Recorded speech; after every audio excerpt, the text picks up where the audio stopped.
Thanks very much for staying with us. Time now for Eye on Africa with me, Georgia Calvin-Smith. Tonight, South Sudan's government denies that Vice President Riek Machar and his Interior Minister wife are under house arrest. There's growing international concerns that the world's youngest country is hurtling back towards civil war.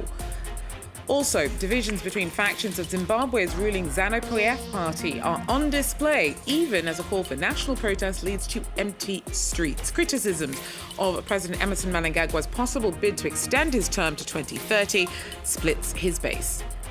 And we are not a charity. I speak to the head of the Gavi Vaccine Alliance that's raised billions to get vaccines for everything from cervical cancer to COVID-19 to developing communities, including many in Africa. It's worried about the international health impact of a possible cut in US funding. I'm joined by its CEO speaking to me from Washington. But first, the head of the UN's peacekeeping mission in South Sudan told France 24 that the world's youngest country is hurtling back towards war and that it's civilians who stand to lose the most. Well, the humanitarian situation here is dire. It's dire in any event. More than half the population are food insecure. There's a raging cholera epidemic. The country is suffering its worst floods in over 100 years. More than 1 million people have come across the border from the conflict in Sudan.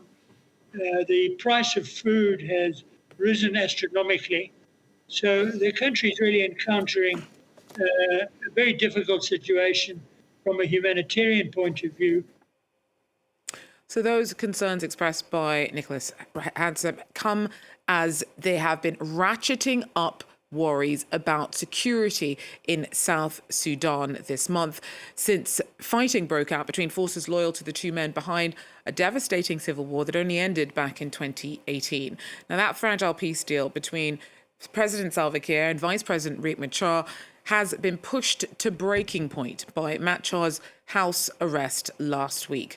On Monday, Juba denied that Machar and his Interior Minister wife were being detained at home. Patrick Oyet brings us more from the South Sudanese capital. The government says Riek Machar is suspected to be involved in the recent clashes in Nasir in the north of the country. The fighting was between armed civilians known as the White Army and government troops headed by President Kiir in March. That White Army fought for Mr. Machar in the civil war in South Sudan between 2013 and 2018. South Sudan's government says Mr. Machar will remain the vice president, but that he will continue to work from his home. Kenya has sent former Prime Minister Raila Odinga to Juba to try and initiate dialogue between President Kiir and Vice President Riek Machar, but he was denied a meeting with Mr. Machar. Riek Machar will undergo an investigation. The investigation will tell if he has a case to answer. If he has a case to answer, he'll be taken to a court of law. The opposition group that Mr. Machar heads up is asking for his release. Whatever happened some days ago should just be history, and we all of us, as citizens of South Sudan, should resume dialogues. South Sudan's government, led by President Salva Kiir, says the 2018 peace deal that brought in Riek Machar as vice president is still intact. The government is calling for calm, saying the disagreement will be resolved. Patrick Oyet, France 24, Juba, South Sudan. Now, Harare was pretty much a ghost town on Monday as businesses, schools, locals shut up shop and stayed off the streets for the day ahead of a planned protest against the ruling ZANU-PF party. Now, in contrast, police were out in force in the capital and other major cities across Zimbabwe in anticipation of unrest over a call for a national demonstration from war veterans incensed by a bid to extend President Emmerson Mnangagwa's term in office by 2 years. Now, the protest itself did not manifest much, but the calls for the uprising have come from former allies of Mnangagwa, and fractures within ZANU-PF are deepening. Sharon Mazengaizu breaks it all down for us. Zimbabweans stayed home today amid calls to come out and protest. Businesses and schools were closed, and there was heavy police presence in the street. Government officials and police encouraged Zimbabweans to ignore the calls for the protest and to go about their normal business. But the streets of Harare were deserted, and the people didn't show up. The small crowd that gathered to protest were dispersed by the police. I spoke to them. They said that they were frustrated that the promises made by President Mnangagwa when he came into power were not fulfilled, and right now they couldn't afford to put food on the table or to feed their families. That is the reason why they came out to protest. The war veterans are calling for President Mnangagwa to step down. The same war veterans are very influential within ZANU-PF. The protests are a huge blow to President Mnangagwa and to ZANU-PF as they signal an internal conflict within the ruling party. Well, global organisation Gavi, which helps buy vaccines for developing countries, has, like so many other international health outfits, warned of the potentially devastating worldwide repercussions if the US cuts funding to its projects under President Trump's America First policy. Now, it's still not clear if that is what's going to happen at Gavi, but there is a lot at stake. The US is Gavi's third biggest donor. I'm joined now by Dr. Sania Nishtar, who is Gavi's CEO. Doctor, thanks so much for making the time to speak to me. So first of all, just to make sure we know what is at stake, give us a bit of a sense about the work that Gavi does in Africa and why it's quite so important. So thank you very much for drawing attention to this matter. Gavi, as you know, is an international public-private partnership. We provide access to vaccines for the poorest countries of the world. Over the last 25 years, Gavi has vaccinated over 1 billion children, saving 19 million lives. And in the process, it's accrued $250 billion worth of economic benefits. Gavi also plays a very important role with respect to global health security, because vaccines, as you know, are the first line of response against outbreaks and emergencies, and Gavi maintains the vaccine stockpiles, has the institutional mechanisms that come into play during outbreaks and emergencies. The United States underwrites roughly 15% of our budget, and if that money is pulled out over the next 5 years, we will not be able to vaccinate 75 million children. This would translate into around 1.3 million deaths of babies from vaccine-preventable diseases. It would mean reduced ability to respond to outbreaks, reduced ability to prevent diseases like Ebola from crossing borders and reaching the United States. So there are consequences to the U.S. pullout. So as I understand it, you're currently in limbo. You're not quite sure exactly what's going to happen. So give us a bit of a sense as to what your understanding of the risk of this funding being pulled out is. Have you been in any negotiations to try and head off the possibility of that happening?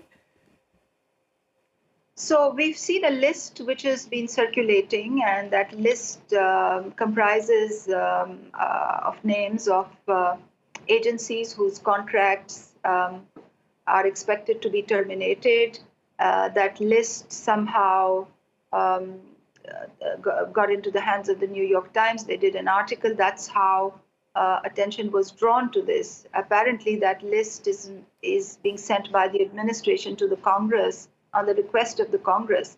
But I have to emphasize that we have not as yet received any notification in this regard. And of course, the reason why I'm here in Washington, D.C. is to be able to urgently speak to the administration and to members of the Congress and to bring to bear the importance of the work that Gavi does in terms of saving lives, in terms of protecting the world. Is there actually an aspect of that in that the work that you're doing, because you focus generally on developing countries, but is there a link between the work that you're doing in developing countries and the health and well-being of countries in donor nations like the US that would actually fall under the kind of umbrella concept of the America First principle? The work that you're doing here is actually in the interest of your people. Is there that kind of link that perhaps you think is not properly understood in some quarters? Well, first of all, there is a direct link because, as I mentioned earlier, vaccines are the first port of response when it comes to containing an outbreak. And if our ability to function is watered down, is compromised, then outbreaks will not be contained at source. And diseases like Ebola, like Mpox, will travel to the United States and other donor countries, threatening the health and well-being of individuals there. So there is a direct link between the health and well-being of the populations in the countries that we serve and the health and well-being of populations in the countries that are donors to Gavi. Now, secondly, you talked about the America First policy, making America stronger, more prosperous, and making America safer. And our work directly links with that. Our work directly links with that because I've talked about global health security and how we protect the American population from threats of outbreaks. In addition, our work is also relevant. We also make America more prosperous because we invest in their economy. We buy $4 billion worth of vaccines from America. So it's we have a symbiotic relationship. And it's very important for the U.S. to continue to partner with Gavi and for us to continue to work together. Thank you so much, Dr. Sania Nishta, CEO of Gavi, speaking about some of the universal value of the work being done by the alliance. Well, finally, a city that prays together stays together. Nigerian religious leaders trying to get worshippers from all faiths together under one temple. Take a look. It may look like an ordinary gospel choir, but in this temple, not all singers and worshippers share the same religion. The interfaith ministry in Lagos aims to foster national unity by allowing Christians and Muslims to pray together.